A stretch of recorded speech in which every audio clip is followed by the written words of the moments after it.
Saudações a todos.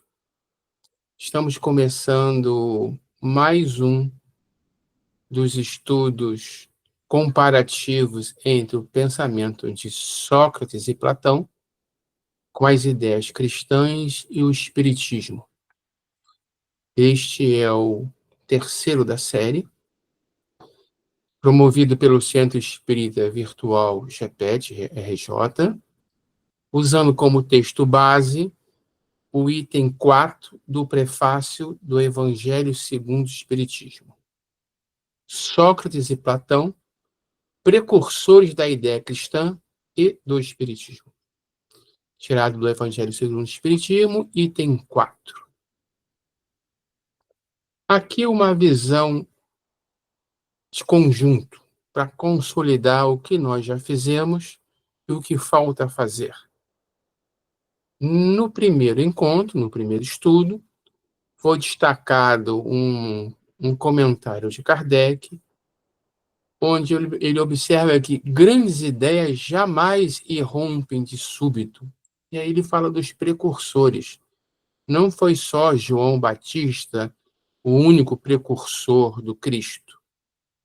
Ele chega a comparar o pensamento socrático como um grande precursor. E, de fato, ao longo dos estudos, eu mesmo me surpreendi. Eu devo confessar uma coisa. Textos muito antigos, e às vezes que parecem já extemporâneos, não me atraem muito. Eu fico pensando, poxa, se eu tenho uma versão mais moderna, mais condizente com o nível científico e o grau de compreensão da humanidade de hoje, por que perder tempo com, às vezes, termos e nomenclaturas e ângulos já meio defasado, que a gente precisa de ficar o tempo todo resgatando o conceito. Então, eu fiquei um pouco na dúvida quando se discutiu apresentar ou não esse estudo. Ainda bem que nós decidimos ir em frente, porque eu fiquei surpreso, eu fiquei muito surpreso com ele. E mais, isso foi uma percepção já mais recente, quando eu estava preparando o justo texto de hoje. É uma oportunidade de apresentar os mesmos conceitos trazidos pelo Cristo, trazidos pela codificação espírita, de uma maneira completamente diferente. Não muito, não é pior que nem muito diferente, mas que até então era visto como uma abordagem filosófica. Sim, porque Sócrates é provavelmente considerado o filósofo mais importante da história da humanidade. Antes deles eram os pré-socráticos. Ele muda a direção da própria filosofia e cria uma dialética, estabelece, forma discípulos e discípulo do discípulo, e a trinca hoje mais conhecida de filósofo é Sócrates, seu discípulo Platão, e o discípulo do discípulo Aristóteles. Então, ao revermos os mesmos conceitos do cristianismo, na roupagem da filosofia grega da época, é uma oportunidade não só de nós descobrirmos novos ângulos dessas verdades, como também de abrir espaço para outras pessoas que tenham outros interesses. Então, a esperança aqui é que esse tipo de estudo desperte a atenção, talvez, de pessoas que não se proporiam a simplesmente a olhar um documento, um texto espírita ou mesmo um texto cristão, mas que, quando se fala em filosofia, pode ser mais atrativo. Então, divulgar essas verdades com essa roupagem, para mim, foi algo bastante oportuno. Eu gostei muito da oportunidade. No segundo encontro, além no primeiro, os conceitos iniciais do deck, e já começamos a fazer as comparações entre o pensamento socrático na versão de Platão, o cristianismo e o espiritismo. Na segunda, nós aprofundamos isso, mas na introdução, dessa vez, apresentamos uma mini biografia da vida de Sócrates, com foco, tá, ou com destaque no oráculo de Delfos e na importância desse oráculo para a formação do próprio pensamento de Sócrates. No terceiro, nós, na introdução, abordamos Platão e demos continuidade às comparações. Hoje, como nós ficamos um pouco atrasados no estudo propriamente das comparações entre esses três universos, nós vamos focar principalmente o texto principal do Evangelho segundo o Espiritismo. Mas não sobrará espaço no próximo para falarmos um pouco sobre a maiêutica e a ironia socrática, os métodos que Sócrates desenvolveu na sua dialética, na sua maneira de trazer o seu pensamento e ajudar as pessoas a criarem suas próprias ideias. Então, vamos hoje aqui já entrar praticamente de sola no texto do Evangelho. Antes, e uma coisa que eu acho que me fez falta, foi o seguinte: nós, logo no primeiro, destacamos os textos de onde saíram as citações usadas nesse estudo. Então, tem lá uma lista de livros de Platão, onde saíram essas citações.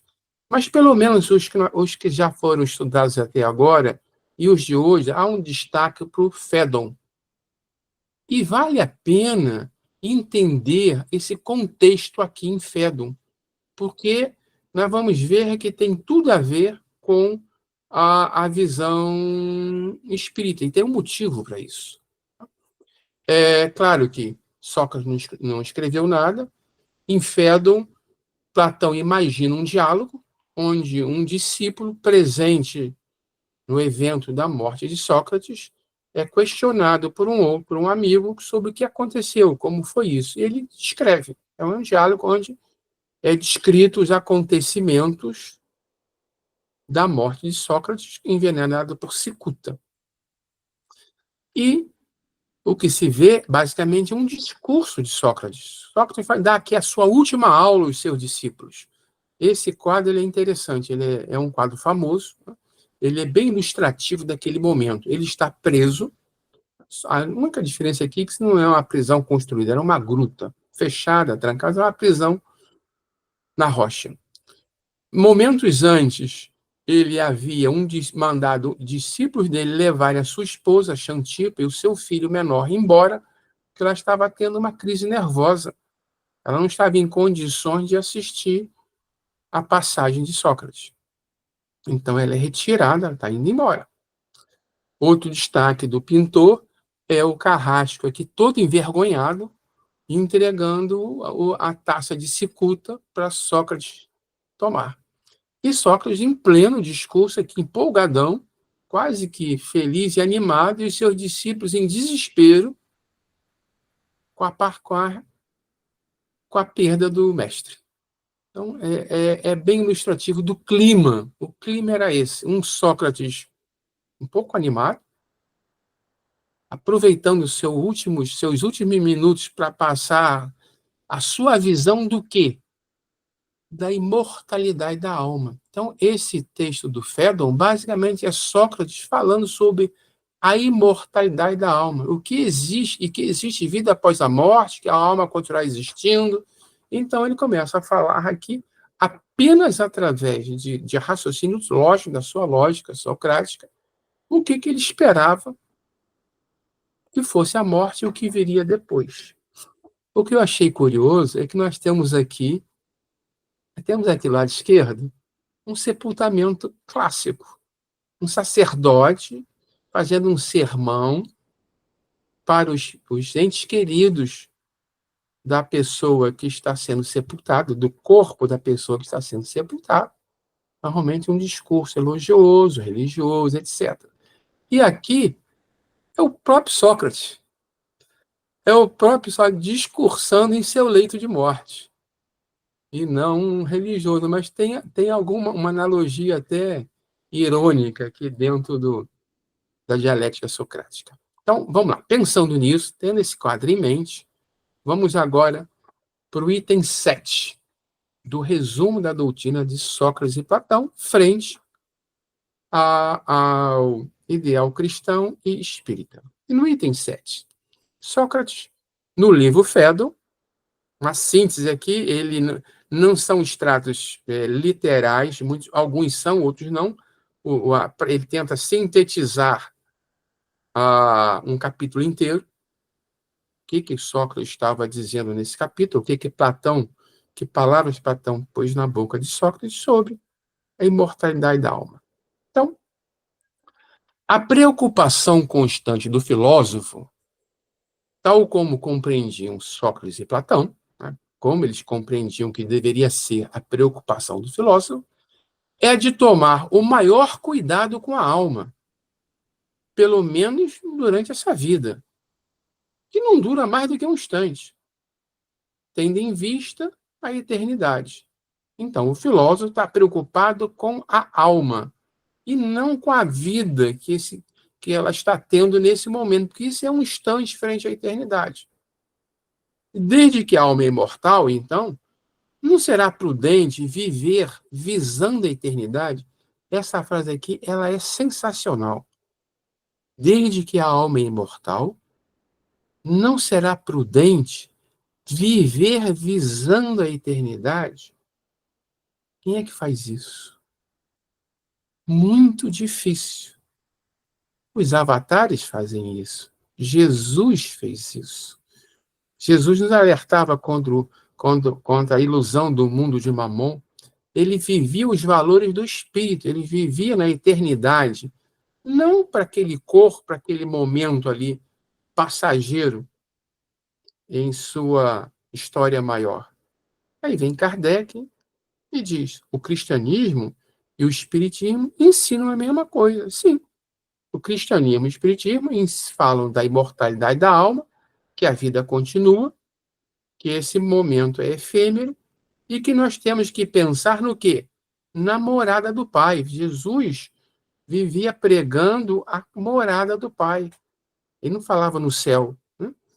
Ele falava na casa do Pai. E o Espiritismo fala no quê? O Espiritismo fala nas colônias espirituais, fala nos outros planos, no plano astral, nos planos superiores. Diz que nós já passamos pela matéria muitas e muitas vezes, mas que a alma ela é imortal e ela apenas troca de corpo com intervalos em outro plano, no plano espiritual. O cristianismo não vai tão longe, mas prevê que a vida continua no outro plano também. E Sócrates chega à mesma conclusão pelo raciocínio lógico. Se a, observe que nós estamos no item 7, né? Os anteriores dariam uma ideia anterior também sobre a existência da morte. Primeiro ele vai, da alma. Primeiro ele vai falar sobre a alma, depois ele conclui que a alma é imortal. E se a alma é imortal, nós não temos que viver os valores da matéria, e sim os valores do Pai. Esse é o problema nosso até hoje. É muito difícil. O mundo material nos demanda, nos cega, nos adormece, nos entorpece, é a melhor palavra. E na hora de tomar decisões, e viver a tomar decisões, a amadurecer e aprender a tomar cada vez melhores decisões, nós acabamos tomando decisões olhando para o mundo material e não olhando para o mundo espiritual. Se alguém nos ofende, se alguém nos humilha, o nosso orgulho ferido diz: não, eu não posso depois ser ridicularizado.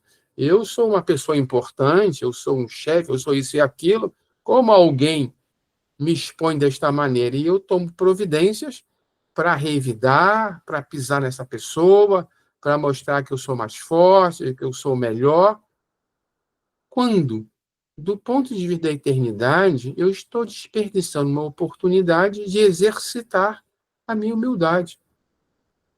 Não importa quem é melhor que alguém. A única diferencial que existe mesmo é a idade espiritual. Uns são mais velhos, espiritualmente falando, outros são mais novos. Uns amadureceram mais, outros amadureceram menos. Se nós conseguirmos desenvolver esta visão, nós com certeza tomaremos decisões no nosso dia a dia que não nos comprometerão karmicamente tanto quanto nós temos nos comprometido nessa vida. Próximo. Se a alma é imaterial, ela tem de passar, após essa vida, para um mundo igualmente invisível e imaterial. Ora bolas, a alma está presa num corpo material, mas se ela é imaterial, quando ela se desprende desse corpo, quando esse corpo se perde, quando esse corpo se decompõe, e subsiste a alma, ela onde é que ela vai estar? Num mundo compatível com a sua situação. Ela é invisível? O mundo deve ser invisível. Ela é não material? O mundo deve ser não material. Isso aqui, só esse trechinho aqui, é extremamente aderente, por exemplo, àquela teoria dos 7 corpos. Nós temos 7 corpos, cada corpo compatível com um plano em que esse corpo se manifesta. O corpo mais grosseiro é o corpo da matéria, o corpo de carne. Ele se manifesta no mundo da matéria. Depois temos um corpo energético, o corpo etérico, que se manifesta no plano etérico. É lá que é o plano, o meio compatível com ele. Quando nós desencarnamos, nós largamos esses dois e vamos para onde? Para o plano astral, levando o quê? O nosso corpo astral. E lá é que os espíritos, normalmente, na nossa faixa, vão se preparar para novas encarnações. Agora, se eu estou um pouquinho mais avançado, né? Bem mais avançado, eu posso passar pela segunda morte e largar meu corpo astral e ir para os planos superiores, mental concreto, mental abstrato e por aí vai. Mas em qualquer que seja o plano que eu vá me manifestar, o corpo, a contraparte que eu estarei levando comigo tem que ser compatível com esse corpo. Então, se é um plano imaterial, a alma é imaterial e vice-versa. E aí ele faz a contraparte com o corpo físico. Da mesma forma que o corpo físico se decompõe voltando à matéria. O corpo físico foi feito do pó e ao pó ele volta. E daí que liberando, então, os corpos superiores. Muito importa, no entanto, distinguir bem a alma pura. Aqui ele vai falar de conceito espírita, de espíritos puros. Distinguir bem a alma pura, verdadeiramente imaterial. Então ele já jogou lá para cima. Ele nem falou das camadas intermediárias, mas ele sabe que existem. Ele sabia das coisas. Ele tinha um daemon lá que cutucava ele, que devia soprar muita coisa no ouvido dele, mas ele falava o que ele podia falar, da mesma forma que Jesus não podia falar e programou para depois vir a codificação. É importante distinguir bem a alma pura, aquela que é verdadeiramente material, que se alimenta, como Deus, de ciência e pensamento, de conhecimento, mente. Ele está falando aqui que essa alma pura, ela é compatível com a mente, o plano mental.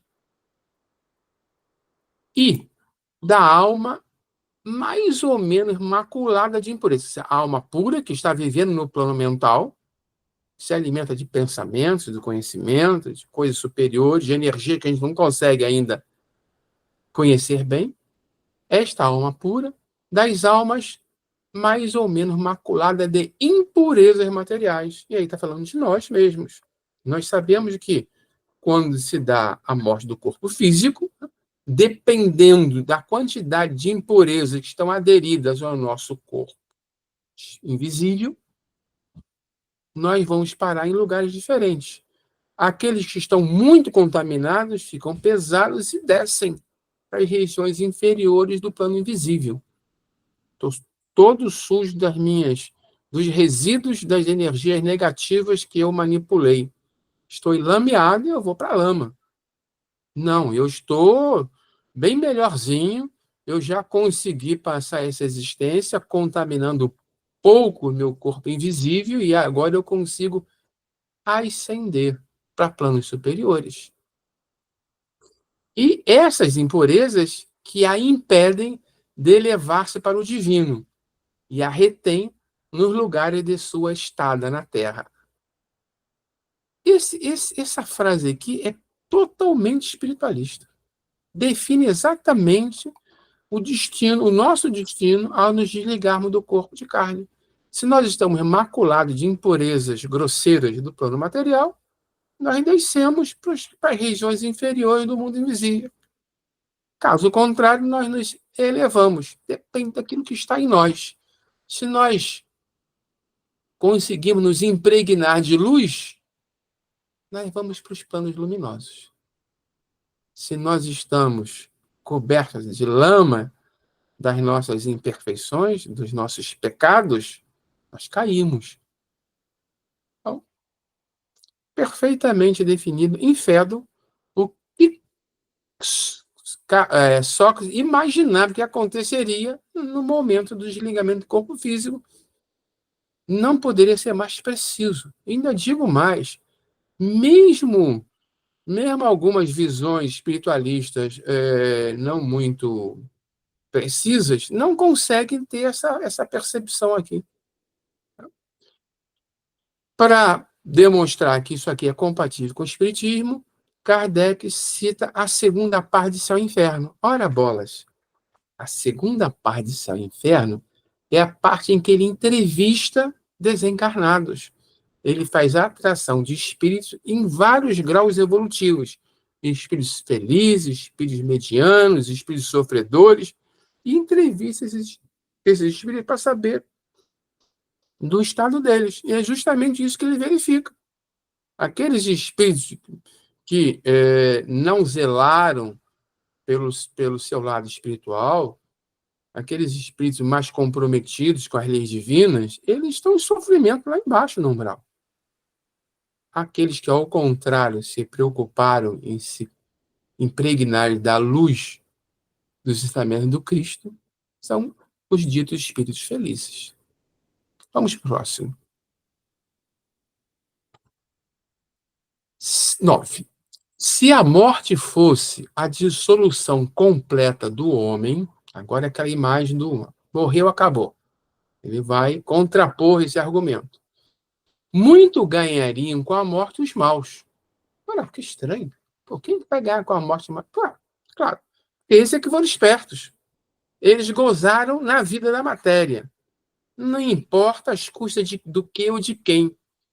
Eles se locupletaram o máximo possível, mesmo prejudicando os seus irmãos. Por isso está classificado como maus. Esses não acreditavam que houvesse consequências após a morte, então tiraram o maior proveito. Então, se eles estivessem certos, de fato, eles teriam sido os espertos, porque eles se veriam livres ao mesmo tempo do corpo, da alma e dos vícios, de tudo mais. Não teria consequências. Se veriam livres, eu simplificaria aqui, das consequências de seus atos na vida material. Se a morte fosse final. Não tem consequência.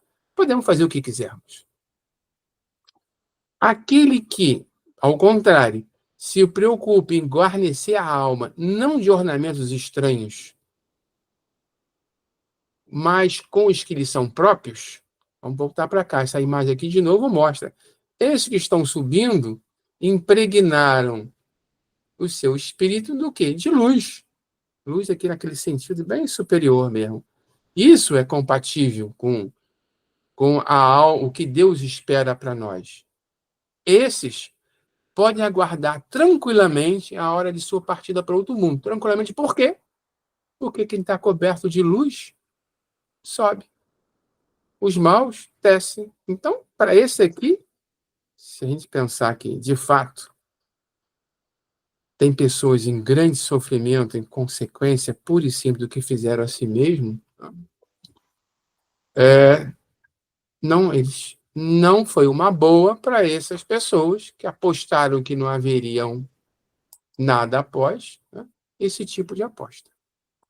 De novo, aqui Kardec justifica com o trecho de céu e inferno. Segunda parte, mas não a parte das entrevistas, e sim uma parte teórica, onde apresenta algum resumo, algumas explicações da doutrina para a situação desses espíritos que serão entrevistados. Eu destaquei um trecho aqui que tem tudo a ver com esse trecho socrático. O estado moral da alma é a causa principal que influi sobre a menor ou maior facilidade do desligamento. O estado moral da alma é que vai dizer se esse desligamento o quê? Da matéria do corpo físico será mais ou menos difícil. A afinidade entre o corpo e o espírito é proporcional ao apego do espírito à matéria. Espíritos, pessoas que, quando vivas, são muito apegadas às coisas da matéria, têm mais dificuldade de se desprender. Tem aqueles que, inclusive, demora muito tempo preso no túmulo até que o seu corpo orgânico se desfaça e ele se liberte. Enquanto que outros vão tão rápido que acabam deixando o seu corpo com tanta energia residual que quando às vezes se vai fazer exumação, vai abrir o caixão, o corpo ainda está lá razoavelmente preservado, porque a alma se desligou tão rápido que ela deixou o corpo cheio de energia e contribuiu para a preservação daquela matéria, daquela carne.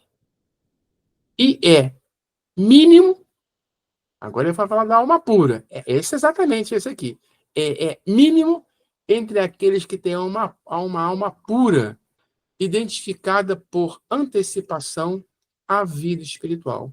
A alma pura é aquela que se identificou, ainda em vida material, com a vida espiritual. Então, esta alma pura vai que sai que sai voando. Aqui, a alegoria aqui são os liames, são os laços que prendem o espírito ao corpo físico. O ato do desencarne, existem livros que descrevem esses momentos. São justamente o cortar os cordões. Se esses cordões estão muito fortes porque a vida da pessoa foi muito apegada à matéria, isso fica mais difícil. E às vezes é preciso esperar que isso aqui se desgaste com o tempo, para o espírito finalmente se libertar.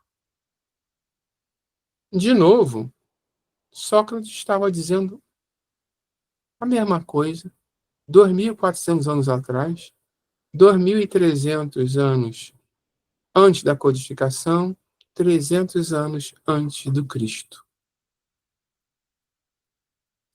10. O corpo conserva bem impresso nele os vestígios dos cuidados de que foi objeto, dos acidentes que sofreu. Claro, a gente sofre um corte, fica uma cicatriz, a gente não se cuida bem, pega uma doença, e isso vai deixando marcas no nosso corpo físico. Dá-se o mesmo com a alma. Quando despida do corpo, depois que ela se separa do corpo, ela guarda evidentes os traços do seu caráter, de suas afeições e as marcas que lhe deixaram todos os atos de sua vida. Conhecimento aqui totalmente espiritualista.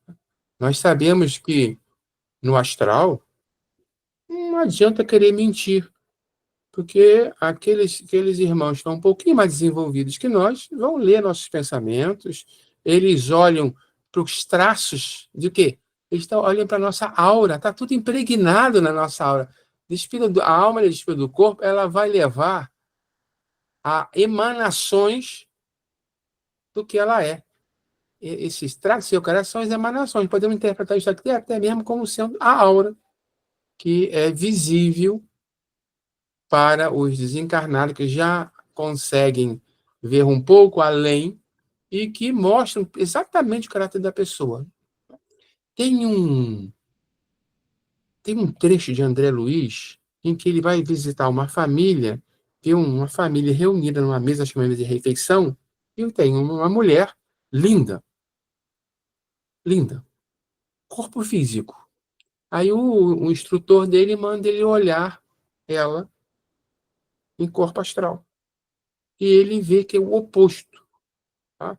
O caráter, as ações, os pensamentos, tá? Tinham marcado tão profundamente o corpo astral dessa mulher que ela era o oposto. Ela tinha uma aparência ruim, feia, porque assim era o seu caráter. Continuando, voltando aqui para Sócrates de Platão. Assim, a maior desgraça que pode acontecer ao homem é ir para o outro mundo com a alma carregada de crimes. A, o catolicismo tenta a extrema-unção aqui para ver se consegue dar uma aliviada nisso, mas é um conceito que está impregnado, fortemente impregnado nas religiões, não é só no espiritismo. Vês, Cállicles é um discípulo, que nem tu, nem Pólocos, nem Gorgias são outros discípulos, podeis provar que devemos levar outra vida que nos seja útil quando estejamos do outro lado. Isso aí, ele está dizendo o seguinte, não dá para provar isso. O raciocínio diz isso, mas ele não tinha, mesmo hoje, para quem não acredita nos fenômenos mediúnicos, nós não podemos provar ainda isto. Ainda. Tá? Mas vamos continuar. Porém, de tantas opiniões possíveis sobre esse assunto, que acontece com a alma quando ela sai, a única que permanece inabalável é a de que mais vale receber do que cometer uma injustiça. E que, acima de tudo, devemos cuidar não de parecer, mas de ser um homem de bem. Aqui, de um outro livro, Colóquios de Sócrates. Observe, ele fecha aqui no final conceitos extremamente cristãos e espíritas. É melhor receber do que cometer uma injustiça. Não se deve pagar o mal com o mal, disse Jesus. Se alguém está... Se nós estamos apanhando de alguém, pode ser literal, não tem que ser físico, né? Se a vida está batendo, tem uma lição a ser aprendida. Tem algo que nós fizemos e que precisa ser reavaliado. Agora, se nós estamos batendo, nós estamos fazendo algo de ruim para no futuro sofrer as consequências. Por isso é melhor receber. Quem está recebendo é aquele que já está resgatando as consequências dos seus erros do passado. E quem está cometendo a injustiça está acumulando para o futuro. A lógica é muito cristalina. Essa aqui é muito bonita. Não temos que nos preocupar em parecer, e sim em ser um homem de bem. O que isso aqui lembra, hein, gente? Aliás, eu podia ter feito essa referência, esqueci, porque me ocorreu agora. Jesus e os fariseus. Lembra que ele tinha uma certa implicância com os fariseus? Porque era exatamente essa postura dos fariseus. Eles estavam preocupados mais em parecer, em aparentar que eram religiosos do que em serem realmente religiosos. Então, aqui Sócrates tem a mesma postura e a mesma preocupação que Jesus manifestou 300 anos depois. Que vale uma referenciazinha, né? Os fariseus da época. Kardec não trouxe os fariseus, não. Vamos ver o que ele trouxe.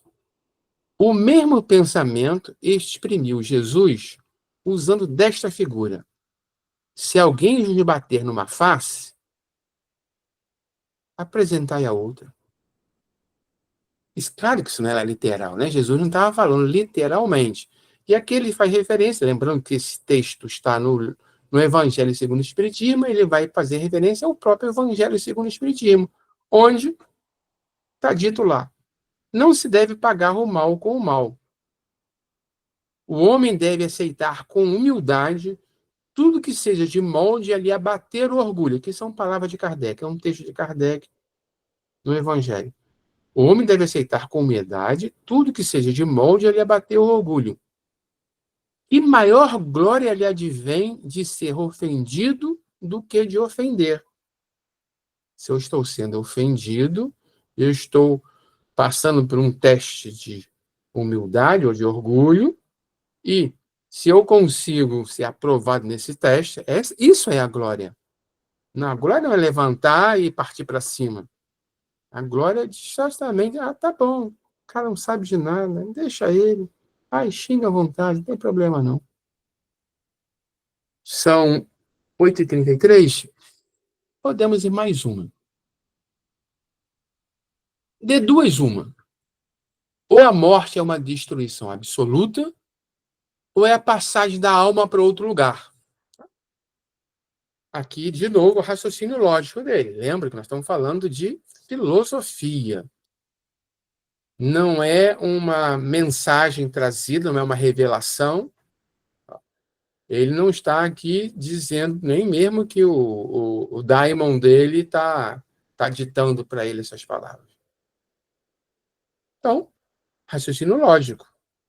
Ou a morte é o fim de tudo, ou sobra alguma coisa. E essa alguma coisa tem que ir para algum lugar. E esse lugar tem que ser compatível com a natureza dessa coisa. Se essa coisa é invisível, vai para um lugar invisível. Se ela é imaterial, vai para um lugar imaterial. Aí continua. Se tudo tem de extinguir-se, a morte será como uma dessas raras noites que passamos sem sonho e sem nenhuma consciência de nós mesmos. Aqui eu diria como fazer uma cirurgia, pegar uma anestesia geral, que a gente apaga, nem sonhar sonha. Simplesmente é um nada, um vazio, quando se volta à consciência. Isso se a morte fosse o fim. Todavia, se a morte é apenas uma mudança de morada, sair do plano material, visível, e eu vou para um plano invisível que eu não sei nada sobre ele ainda. A passagem para o lugar onde os mortos têm de se reunir, se a morte é apenas uma mudança de morada, a passagem para esse lugar será algo interessante e feliz. Por quê? Lá nós vamos encontrar aqueles que foram na nossa frente. Se a morte é uma passagem para esse lugar, a felicidade será encontrarmos quem nós já conhecemos. E aí se posiciona.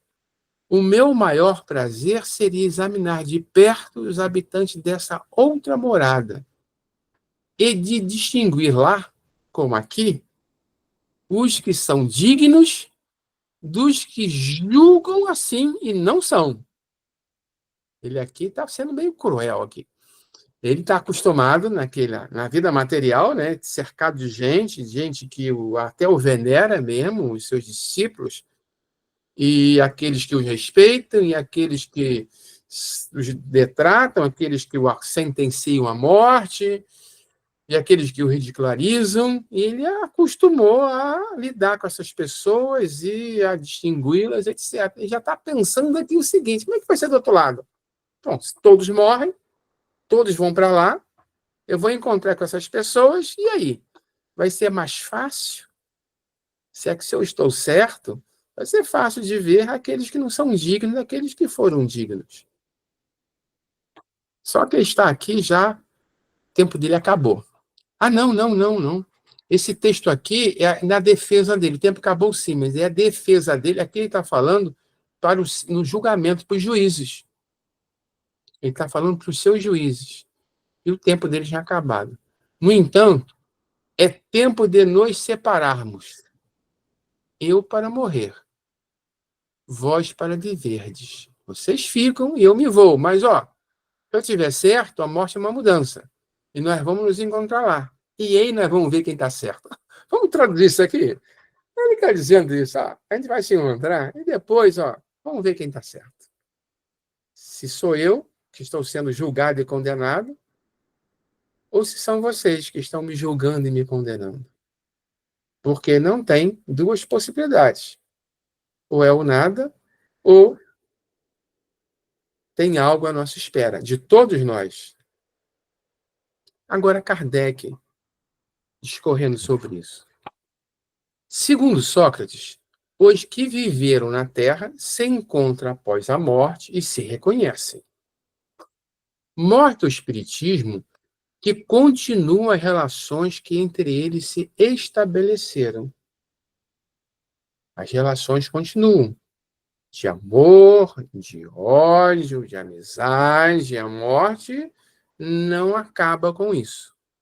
De tal maneira que a morte não é nem uma interrupção, nem a cessação da vida. A morte não interrompeu a vida, a vida não acabou. Ela é uma transformação sem solução de continuidade. Se passa de um lado para o outro e tudo continua. Se eu sou uma pessoa de princípios aqui, continuarei sendo lá. Se eu aqui sou uma pessoa ainda dada a prazeres e pensamentos primários, uma pessoa que não, espiritualmente, jovem demais, que não consegue ainda perceber essas verdades, continuarei sendo do outro lado. Mesmo estando do outro lado, vendo as coisas, eu vou ter dificuldade em aceitá-las. Porque ali isso acontece. Tem pessoas que são tão crentes na sua auto-verdade que a morte é o fim, que quando passam para o outro lado, elas entram em coma, uma espécie de coma, elas se apagam, elas adormecem, porque elas não aceitam que existe aquele mundo do outro lado. Então elas entram num estado de torpor. Houvessem Sócrates e Platão conhecido os ensinos que o Cristo difundiu 500 anos mais tarde, e os que agora o Espiritismo espalha, ele não teria falado de outro modo. Mas isso aqui, vale para todo o texto. Não é só para esse pedaço aqui, não. O que nós vimos hoje é perfeito. Parece que Sócrates fez uma viagem no tempo, assistiu lá às pregações de Jesus, foi para o século XX, estudou o Espiritismo e voltou 2.400 anos atrás para ser o precursor disso tudo.